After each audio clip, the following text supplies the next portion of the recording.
Hello, कैसे हो आप? आशा करते हैं आप लोग बहुत अच्छे होंगे। एक शब्द है आस्था। हमारे आस्था का विषय है।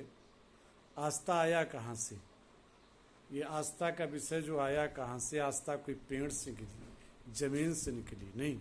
ये आस्था मेरे अंदर से, हृदय से, मेरे मन से, मेरे कर्म से आस्था उत्पन्न हुई। हमारे पूर्वजों ने इतना त्याग किया, इतनी तपस्या किया, तो उनकी तपस्या से परमात्मा प्रसन्न होकर के जब चमत्कार करने आते हैं, जो परमात्मा हम पर कृपा करते हैं, एक तो हम लोग उनको ही चमत्कार मान लेते हैं, इसलिए मैंने चमत्कार शब्द का प्रयोग किया। हमारे नरसी भक्त, जिनके यहाँ परमात्मा को उनकी भक्ति से प्रसन्न होकर के उनकी बेटी के यहाँ भात लेकर के विवाह में आना पड़ा, ये है परमात्मा। तब हमारी आस्था उत्पन्न हुई। नरसिंह भक्त ने भगवान को बुलाया अपनी बेटी के यहाँ, और रविदास ने तो गंगा को ही अपने कठौते में बुला लिया। ऐसे आस्था उत्पन्न होती है। उन्होंने भतैया बना करके, भात लेकर के अपनी बेटी के यहाँ भगवान को बुला लिया। तो जो है संत रविदास ने गंगा को अपने कठौते में बुला लिया। अपन मन चंगा तो कठौते में गंगा। ये हमारे पूर्वज हैं।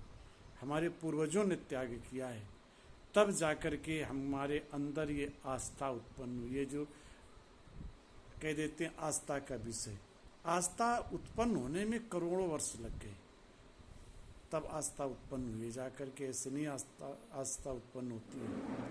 जरा विचार करो, लोग जो परमात्मा पर टिप्पणी करते हैं, भक्ति पर टिप्पणी करते हैं, तो एक दिन से इतना विश्वास नहीं हुआ। किसी व्यक्ति को झूठ एक बार परोसा जा सकता है, 2 बार परोसा जा सकता है, 4 बार परोसा जा सकता है, 1 दिन परोसा जा सकता है, 2 दिन परोसा जा सकता है, महीने 2 महीने, साल 2 साल परोसा जा सकता है, लेकिन युगों नहीं परोसा जा सकता है। जिस आस्था का केंद्र युगों से हमारा हृदय, हमारा मन रहा है, उसको हम लोग झूठ कैसे कह सकते हैं? आस्था जब उत्पन्न करने के लिए भगवान राम को शिवरी के यहाँ बेर खाने पड़ते हैं, तब भगवान राम के प्रति आस्था उत्पन्न होती है। निषाद को गले लगाना पड़ता है केवट को, तब आस्था उत्पन्न होती है। सीता पर आरोप लगाने वाले रजक को क्षमा करना पड़ता है, तब आस्था उत्पन्न होती है। रावण जो इतना शत्रु था, मरणासन के समय अपने भाई को भेज करके ये कहना पड़ता है कि जाओ रावण से ज्ञान ले आओ जा करके, तब आस्था उत्पन्न होती है। मरणासन के समय जब लक्ष्मण से कहा जाके ज्ञान ले आओ, तो लक्ष्मण को लगा तो हम तो विजेता भाई के भाई हैं, हमारा भाई विजेता है, मैं क्यों जाऊं? समझाया नहीं, ज्ञानी है, वेदों शास्त्रों का ज्ञाता है। ये गए और जा कर के सिराने खड़े हो गए। लौट करके आए, बोले रावण ने क्या कहा? बोले कुछ बोले नहीं वो। राम ने कहा कहाँ खड़े हुए थे? बोले सर के पास। राम ने कहा गलत किया।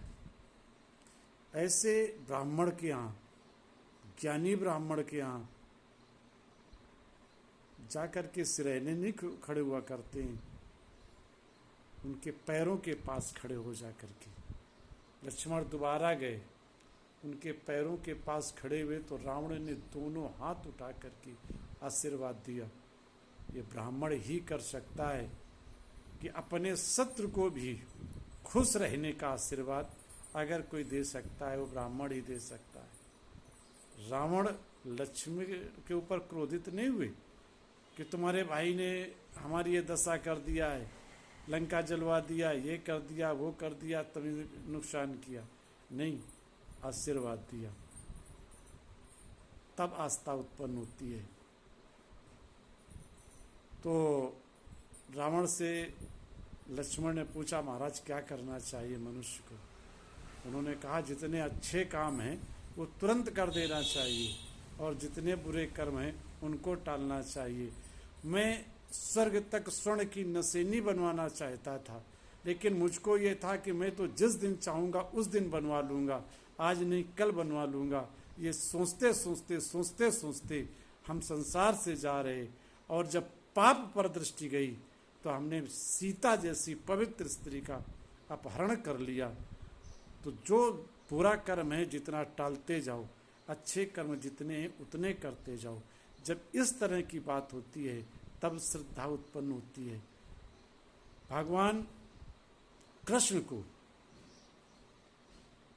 श्रद्धा उत्पन्न करने के लिए कहाँ जाना पड़ता है? कुब्जा के घर जाना पड़ता है, विदुर के जूठे बेर खाने पड़ते हैं, तब श्रद्धा उत्पन्न होती है। तब सुदामा जा कर के भगवान कृष्ण के गले लगते हैं और बैठ कर के उनके साथ भोजन करते हैं।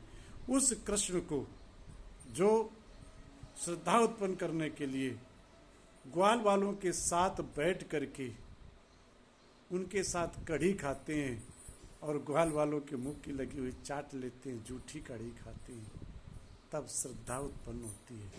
श्रद्धा इससे नहीं उत्पन्न होती है कि हमारे श्रद्धा का विषय है, इसलिए श्रद्धा पर टिप्पणी नहीं होनी चाहिए। श्रद्धा अमूल है, युगों से चली आ रही, ईश्वर अमूल है।